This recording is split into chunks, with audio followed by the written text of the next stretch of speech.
भारत जोड़ो यात्रा पर निकले राहुल गांधी जैसे ही महाराष्ट्र पहुंचे, उनके हाथों में एक चिट्ठी लहराने लगी। ये चिट्ठी वीर सावरकर की है, जो उन्होंने अंग्रेजी हुकूमत को लिखी थी, अंग्रेजों को लिखी थी। राहुल गांधी इस चिट्ठी को लहराते हुए अपने हिंदू बनाम हिंदुत्व के मुद्दे को चमकाने की कोशिश करते हैं और कहते हैं कि सावरकर ने अंग्रेजों से माफी मांगी और वे उनके मददगार थे। राहुल गांधी महाराष्ट्र में घूम घूम कर यही बताते चल रहे हैं कि सावरकर ने अंग्रेजों की मदद की थी और सेलुलर जेल में रहने के दौरान माफीनामा लिखकर महात्मा गांधी और दूसरे भारतीय नेताओं को धोखा दिया जो आजादी की लड़ाई लड़ रहे थे। राहुल गांधी कहते हैं कि सावरकर ने अंग्रेजों को खत लिखकर कहा था कि सर, मैं आपका नौकर रहना चाहता हूं। राहुल गांधी की सियासत पर महाराष्ट्र की सियासत भी है, लेकिन सवाल यह है कि राहुल गांधी जो कह रहे हैं और बतौर सबूत जो चिट्ठी दिखा रहे हैं, क्या वही सच है? क्या सावरकर अंग्रेजों के नौकर बना रहना चाहते थे? क्या उन्होंने देश के साथ धोखा किया था?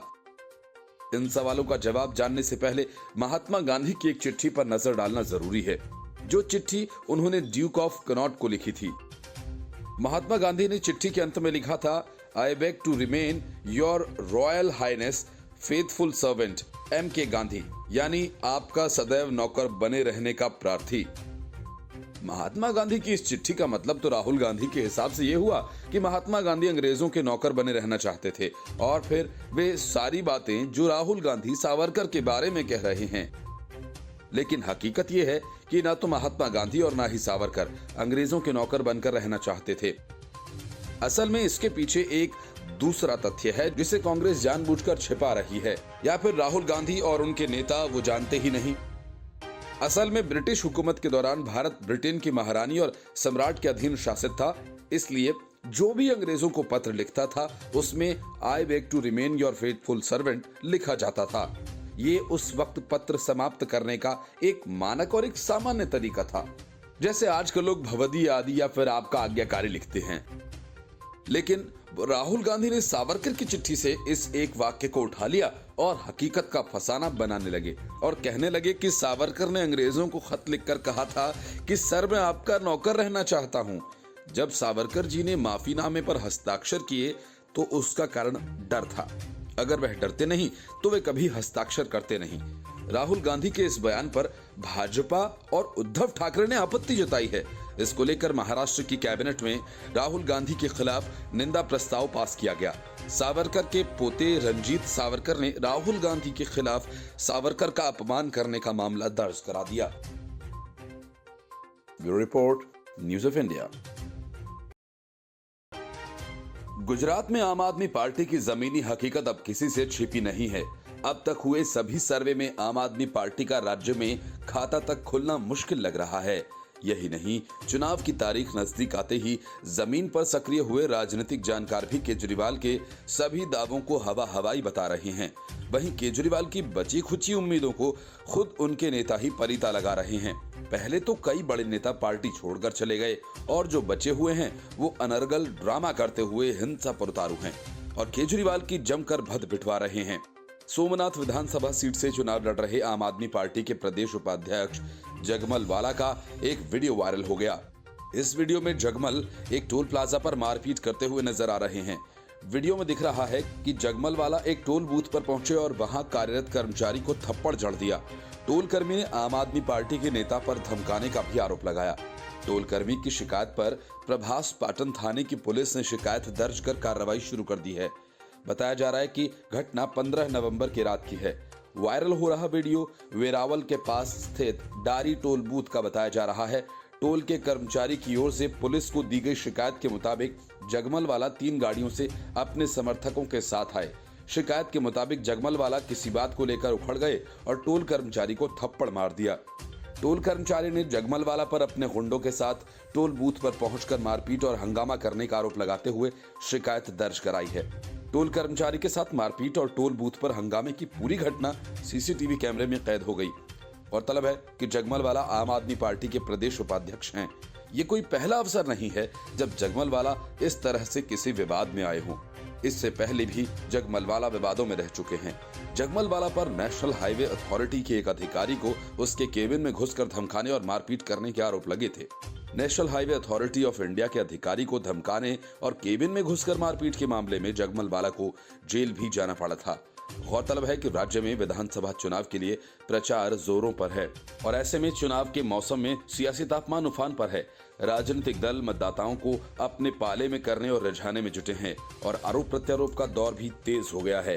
लेकिन इस तरह की घटनाओं से सूबे में खुद को स्थापित करने की कोशिश में जुटी आम आदमी पार्टी के अभियान को नुकसान पहुंचा सकता है। Bureau report, news of India. आम आदमी पार्टी सरकार और उसके मुखिया अरविंद केजरीवाल की कथित कट्टर ईमानदारी की पोल खुली तो पता चला कि यह ईमानदारी का दिखावा कितना खोखला है। एक के बाद एक सामने आ रहे घोटालों ने न सिर्फ केजरीवाल का असली रंग जनता के सामने ला दिया, बल्कि भविष्य के लिए भी जनता को आगाह कर दिया।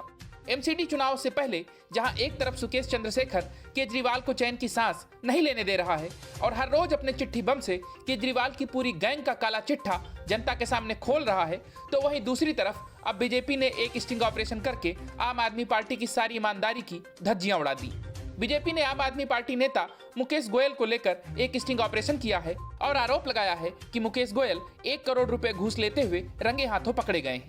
एमसीडी चुनाव से ठीक पहले यह स्टिंग ऑपरेशन आम आदमी पार्टी के लिए बड़ी आफत लेकर आया है और उनके लिए जी का जंजाल भी बन सकता है। बीजेपी प्रवक्ता संबित पात्रा ने प्रेस कॉन्फ्रेंस करते हुए मुकेश गोयल पर रिश्वत लेने का आरोप लगाया और उनका घूस लेते हुए स्टिंग ऑपरेशन भी दिखाया। उन्होंने कहा कि दिल्ली सरकार के हर पेड़ पर भ्रष्ट उल्लू बैठा हुआ है, तो आप समझ सकते हैं कि इसका अंजाम क्या होगा। गौरतलब है कि मुकेश गोयल इस बार एमसीडी चुनाव में आम आदमी पार्टी के प्रत्याशी हैं। वो वार्ड नंबर 15 आदर्श नगर से चुनाव लड़ रहे हैं। मुकेश पिछले 25 साल पार्षद रहे हैं। वो उत्तरी दिल्ली नगर निगम में कांग्रेस पार्टी के नेता थे, लेकिन नवंबर 2021 में वो आम आदमी पार्टी में शामिल हुए थे। वो एनडीएमसी की स्थायी समिति के अध्यक्ष के रूप में भी काम कर चुके हैं। इस स्टिंग ऑपरेशन में मुकेश गोयल एक जूनियर इंजीनियर से पैसे मांगते हुए नजर आ रहे हैं। वहीं स्टिंग ऑपरेशन दिखाने से पहले पात्रा ने कहा कि आप खुद उस नेता के मुंह से सुनेंगे कि वो कैसे अफसर से पैसा मांग रहा है। वो कह रहा है कि दिवाली है, बड़े बड़े लोगों को हमें गिफ्ट देना है, मैं कहां से इतना बड़ा गिफ्ट दूंगा। पात्रा ने आगे कहा कि वो नेता अफसर से कहता है कि 20, 25 या 50 लाख लेकर नहीं आना, मिनिमम प्राइस यानी पैसा 1 करोड़ रुपए लेकर ही आना, और अगर मिनिमम प्राइस नहीं दोगे तो तुम्हें ट्रांसफर कर दिया जाएगा। स्टिंग वीडियो जारी करने के साथ ही पात्रा ने मुकेश गोयल के बहाने दिल्ली के मुख्यमंत्री अरविंद केजरीवाल पर हमला बोला है। स्टिंग वीडियो जारी करने के दौरान भाजपा प्रवक्ता संबित पात्रा ने कहा कि इस भ्रष्टाचार की स्क्रिप्ट लिखने वाला और कोई नहीं बल्कि अरविंद केजरीवाल है। स्टिंग मास्टर का स्टिंग हुआ है। केजरीवाल कट्टर भ्रष्ट पार्टी के भ्रष्टतम नेता है। मुकेश गोयल अरविंद केजरीवाल का दायां हाथ है। उन्होंने कहा कि अरविंद केजरीवाल के कहने पर ही मुकेश गोयल को प्रभारी के तौर पर मध्य प्रदेश भेजा गया। वहीं उम्मीदों के अनुरूप भाजपा के आरोपों और स्टिंग वीडियो को मुकेश गोयल ने फर्जी करार दिया है। उन्होंने कहा है कि वो आरोप लगाने वाले भाजपा नेताओं के खिलाफ मानहानि का मुकदमा करेंगे। उन्होंने कहा कि ना तो मैं पार्षद हूं और ना किसी दल का नेता हूं। 6 माह से निगम भंग है। स्टिंग में उसी व्यक्ति की तस्वीर दिखाई जा रही है, लेकिन मेरी तस्वीर नहीं है या पूरी तरह से झूठ है। जबकि संबित पात्रा ने साफ कहा है कि यह स्टिंग ऑपरेशन आम आदमी पार्टी की वास्तविकता को उजागर कर रहा है। आम आदमी पार्टी ने कहा था कि भ्रष्टाचार मुक्त करना है। भ्रष्टाचार मुक्त करने के लिए नागरिक मोबाइल से स्टिंग कर सकते हैं। ये वही किया गया है। बीजेपी प्रवक्ता ने कहा कि आम आदमी पार्टी कोई साधारण पार्टी नहीं है, यह ठगों की ठग है। कम समय में नंबर 1 भ्रष्टाचारी बनने का रिकॉर्ड आम आदमी पार्टी के नाम है। एक मंत्री को भ्रष्टाचार के चलते हटाया है। अरविंद केजरीवाल इस नेता की सलाह के बिना कोई फैसला नहीं लेते। उन्होंने यह भी कहा कि एमसीडी के टिकट बांटने की प्रक्रिया में इस नेता की भूमिका अधिक रही है। चंद दिनों पहले अखिलेश त्रिपाठी के सहयोगी को टिकट बेचने का मामला उजागर हुआ है। यह नेता खुद पैसा मांग रहा था। चंद दिनों पहले यह नेता अफसरों को बुलाकर पैसे की मांग कर रहे थे। करोड़ों रुपए का घालमेल यह नेता कर रहा है। Bureau report, news of India. Bharat जोड़ो यात्रा अब विवादों की यात्रा बन चुकी है। जिस दिन से यह यात्रा शुरू हुई है, उसके साथ विवाद ही जुड़ते चले गए। विवाद भी ऐसे जिनसे न सिर्फ कांग्रेस का मखौल उड़ा, बल्कि राहुल गांधी की मुश्किलें भी बढ़ीं। ताजा मामले में भारत जोड़ो यात्रा महाराष्ट्र पहुंची और यहां राहुल गांधी ने वीर सावरकर पर ऐसा बयान दे दिया कि हंगामा मच गया। लेकिन अब ये बयान राहुल गांधी के लिए मुश्किलों का पहाड़ बनने वाला है, क्योंकि सावरकर के पोते ने राहुल गांधी के बयान को लेकर उनके खिलाफ शिकायत दर्ज करा दी है। उनका यह आरोप है कि कांग्रेस नेता ने स्वतंत्रता सेनानी का अपमान किया, लिहाजा उनके खिलाफ एक्शन लिया जाए। वहीं पुलिस का कहना है कि शिकायत की विवेचना हो रही है। गौरतलब है कि राहुल गांधी ने 2 दिन पहले अपनी भारत जोड़ो यात्रा के दौरान महाराष्ट्र के वाशिम जिले में हुई एक रैली में वीर सावरकर को अंग्रेजों का गुलाम कहा था। राहुल गांधी ने कहा कि वीर सावरकर ने अंग्रेजों की मदद की थी। यही नहीं, राहुल ने महाराष्ट्र सरकार को भारत जोड़ो यात्रा को रोकने की चुनौती भी दी। राहुल गांधी ने एक पत्र को भी पढ़ा, दावा किया कि वह वीर सावरकर ने अंग्रेजों को लिखा था। राहुल ने पत्र को पढ़कर सुनाया कि सर, मैं आपके सबसे आज्ञाकारी सेवक बने रहने की विनती करता हूँ। फिर उन्होंने कहा कि उस पर हस्ताक्षर भी किए गए थे। सावरकर ने अंग्रेजों की मदद की। उन्होंने डर के मारे पत्र पर हस्ताक्षर करके महात्मा गांधी, जवाहरलाल नेहरू और सरदार पटेल जैसे नेताओं को धोखा दिया। सावरकर को अंडमान में 2-3 साल की जेल हुई थी। उन्होंने दया याचिकाएं लिखनी शुरू की थी। राहुल गांधी ने दावा किया कि वो अंग्रेजों से पेंशन लेते थे, उनके लिए काम करते थे और कांग्रेस के खिलाफ काम करते थे। इसके बाद राहुल गांधी और कांग्रेस के साथ आजकल खूब नजदीकी बढ़ा रहे उद्धव ठाकरे ने उनकी टिप्पणी से पल्ला झाड़ दिया था। उद्धव ने कहा कि उनकी पार्टी वीडी सावरकर की बहुत इज्जत करती है और वह स्वतंत्रता सेनानी पर कांग्रेस नेता राहुल गांधी की टिप्पणी को स्वीकार नहीं करते हैं। वहीं बीजेपी और शिंदे गुट की शिवसेना कांग्रेस के खिलाफ हमलावर हो गई और इसे महाराष्ट्र का अपमान बताया। महाराष्ट्र के मुख्यमंत्री एकनाथ शिंदे ने कहा कि स्वतंत्रता सेनानी वीर सावरकर का अपमान सहन नहीं करेंगे। उप मुख्यमंत्री देवेंद्र फडणवीस ने भी स्वतंत्रता सेनानी वीडी सावरकर पर टिप्पणियों के लिए कांग्रेस नेता राहुल गांधी की आलोचना करते हुए कहा कि वह स्वतंत्रता सेनानी के बारे में पूरी तरह से झूठ बोल रहे हैं। बीजेपी नेता राम कदम ने कहा कि राहुल गांधी वीर सावरकर का अपमान बंद नहीं करेंगे तो उनकी यात्रा का दूसरी तरह से स्वागत किया जाएगा। लेकिन राहुल गांधी की मुश्किलें बुरी तरह से बढ़ सकती हैं। वीर दामोदर सावरकर के पोते ने राहुल गांधी के खिलाफ न सिर्फ शिकायत दर्ज कराई बल्कि शिकायत में उन्होंने ये भी मांग की कि कांग्रेस नेता राहुल गांधी ही की तरह बयान देने के लिए महाराष्ट्र कांग्रेस प्रमुख नाना पटोले पर भी मामला दर्ज किया जाना चाहिए। लेकिन राहुल गांधी ने अपनी भारत जोड़ो यात्रा के दौरान सावरकर पर निशाना साधना जारी रखा।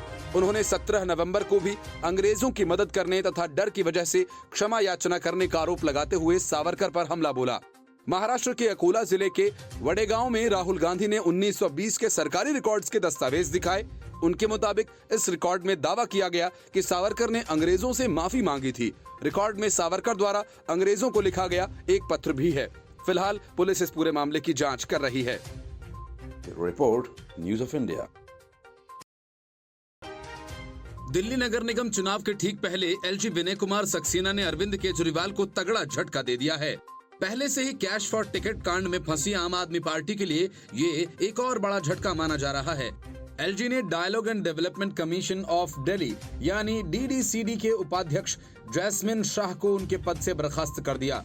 वजह ये कि सरकारी पद, वेतन, गाड़ी और तमाम सुविधाएं लेने के बाद जैस्मिन शाह अपने दफ्तर में बैठकर आम आदमी पार्टी की सियासत जमकर कर रहे थे। उपराज्यपाल विनय कुमार सक्सेना की ओर से जारी आदेश के बाद डीडीसीडी के उपाध्यक्ष के कार्यालय को सील कर दिया गया। जैस्मिन पर राजनीतिक उद्देश्यों को पूरा करने के लिए अपने पद का दुरुपयोग करने का आरोप था। एलजी ने इस संबंध में अरविंद केजरीवाल को चिट्ठी भी लिखी। केजरीवाल से जैस्मिन को मिलने वाली सरकारी सुविधाओं और सेवाओं पर तत्काल प्रभाव से रोक लगाने को कहा है। इसके अलावा एलजी ने जैस्मिन शाह के दफ्तर में तुरंत ताला लगाने का आदेश दिया। एलजी विनय सक्सेना ने दिल्ली सरकार को जैस्मिन शाह की सरकारी गाड़ी और स्टाफ को वापस बुलाने का आदेश दिया है। एलजी दफ्तर से आदेश मिलने के बाद एसडीएम सिविल लाइंस ने डीडीसीडी कार्यालय परिसर को सील कर दिया। जैस्मिन को 4 साल पहले दिल्ली संवाद एवं विकास आयोग का उपाध्यक्ष बनाया गया था। केजरीवाल की कैबिनेट ने उनके नाम पर मुहर लगाई थी। उन पर केजरीवाल सरकार के थिंक टैंक के रूप में कार्य करने का आरोप लगाया गया था। जैस्मिन शाह सरकारी पद पर रहते हुए भी टीवी चैनल्स की डिबेट में हिस्सा लिया करते थे और आम आदमी पार्टी का पक्ष रखते थे। बीजेपी की ओर से इसको लेकर उपराज्यपाल से शिकायत की गई थी, जिसके बाद एलजी दफ्तर की ओर से उन्हें पहले चेतावनी भी दी गई थी। वहीं केजरीवाल की ओर से उनका बचाव किया गया। अब जैस्मिन को पद से बर्खास्त करते हुए उनके दफ्तर में ताला जड़ दिया। इस मामले में अब राजनीति भी देखने को मिल सकती है। दिल्ली बीजेपी के नेता तजिंदर पाल सिंह बग्गा ने इस मामले में ट्वीट करके अपनी प्रतिक्रिया दी। उन्होंने लिखा कि बीजेपी सांसद की शिकायत पर एक्शन लिया गया। उन्होंने कहा कि एलजी ने डीडीसीडी के वाइस चेयरमैन जैस्मिन शाह के दफ्तर को सील कर दिया। मुख्यमंत्री अरविंद केजरीवाल को जैस्मिन शाह को हटाने के लिए कहा गया है। उन्होंने कहा कि जैस्मिन शाह पर अपने पद का दुरुपयोग करने का आरोप लगा है। बीजेपी सांसद प्रवेश वर्मा की प्रतिक्रिया भी सामने आ चुकी है। उन्होंने ट्वीट में लिखा कि मेरे द्वारा दर्ज याचिका पर एलजी साहब ने जैस्मिन शाह को पद से हटाने का आदेश दिया है। Report news of India. कुछ दिन पहले भगवंत मान ने मनीष सिसोदिया के ठिकानों पर सीबीआई की छापेमारी की निंदा करते हुए उन्हें स्वतंत्र भारत का सर्वश्रेष्ठ शिक्षा मंत्री बता डाला। लेकिन शायद मान ये बताना भूल गए कि उनका सर्वश्रेष्ठ शिक्षा मंत्री छात्रों से स्टडी मटेरियल तक में कमीशन मांगता है। ये सुनकर भले ही आश्चर्य हो, लेकिन ऐसे ही आरोप अब मनीष सिसोदिया पर लग रहे हैं, जो दिल्ली के स्कूल्स को विदेशों की तर्ज पर बदलने का कथित दावा तक करते हैं। दिल्ली के मंडोली जेल में बंद महाठग सुकेश चंद्रशेखर ने एक और चिट्ठी बम फोड़ते हुए मनीष सिसोदिया पर दिल्ली के स्कूल्स में टैबलेट आपूर्ति के बदले रिश्वत मांगने का आरोप लगाया है। अपने वकील अनंत मलिक के माध्यम से पत्र जारी कर सुकेश ने दिल्ली के मुख्यमंत्री अरविंद केजरीवाल और उप मुख्यमंत्री मनीष सिसोदिया सहित अन्य आप नेताओं पर 2016 में स्कूलों में छात्रों के लिए टैबलेट आपूर्ति के बदले रिश्वत मांगने का आरोप लगाया। उसने चिट्ठी में कहा कि साल 2016 में दिल्ली के मॉडल स्कूल्स में टैबलेट सप्लाई करने के लिए उसने चीन की एक कंपनी के बारे में दिल्ली के मंत्री सत्येंद्र जैन को बताया था। टैबलेट आपूर्ति के लिए कंपनी के प्रतिनिधि दिल्ली के उप मुख्यमंत्री मंत्री सत्येंद्र जैन और उनके बीच कैलाश गहलोत के फार्म हाउस पर बैठक भी हुई थी। चंद्रशेखर का ये आरोप है कि आम आदमी पार्टी के ये नेता टेंडर देने के नाम पर 20 से 25% कमीशन मांगते थे। साथ ही उसने 2016 में होटल लीला में हुई पार्टी के दौरान डील करने का भी आरोप लगाया। उसने कहा कि आप नेताओं की मुलाकात चीनी कंपनी DOS इलेक्ट्रॉनिक्स के शाइन लू से हुई थी। दिल्ली की आम आदमी पार्टी सरकार सरकारी स्कूल्स के कायाकल्प को अपनी उपलब्धि के तौर पर दिखाती है, पर इन्हीं स्कूल्स में पहले नए क्लासरूम बनाने में कथित भ्रष्टाचार को लेकर सियासी बवाल हुआ और अब टैबलेट के बदले रिश्वत मांगने का आरोप सामने आया। और मजे की बात यह है कि इन बड़े आरोपों में उंगली मनीष सिसोदिया पर उठ रही है। मनीष सिसोदिया शराब घोटाले में भी मुख्य आरोपी हैं। सुकेश चंद्रशेखर के इस नए चिट्ठी बम से उनकी मुश्किलें बहुत बुरी तरह से बढ़ गई हैं। बता दें कि सुकेश चंद्रशेखर जेल से अब तक कई चिट्ठी लिख चुका है। सुकेश ने पहले जो चिट्ठी लिखी थी उसमें कहा था कि वो पॉलीग्राफ जांच का सामना करने तक के लिए तैयार है, लेकिन मांग है कि मंत्री सत्येंद्र जैन के साथ आमने सामने बातचीत होनी चाहिए और इस प्रक्रिया का सीधा प्रसारण होना चाहिए। अपने वकील के माध्यम से जारी एक बयान में चंद्रशेखर ने कहा कि उसके आरोप सही थे। यही नहीं, सुकेश का यह दावा है कि उसने आम आदमी पार्टी को 50 करोड़ रुपए फंड किए हैं।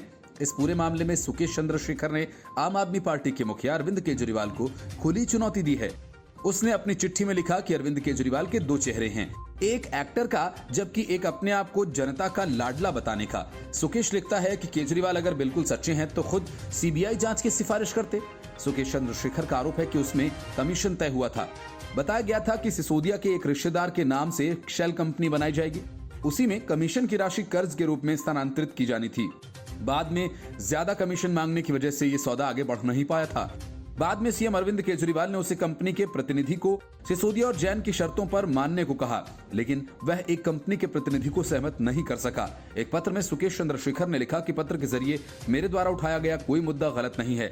अगर मेरा दावा गलत निकलता है तो मैं फांसी तक के लिए तैयार हूं, और अगर मेरी शिकायत सही साबित होती है तो आप इस्तीफा दें और अच्छे के लिए राजनीति से संन्यास ले लें। सुकेश ने कहा कि उनके पास उन सभी खातों की जानकारी है जिसमें उसने आम आदमी पार्टी को चंदे के तौर पर 50 करोड़ रुपए भेजे थे।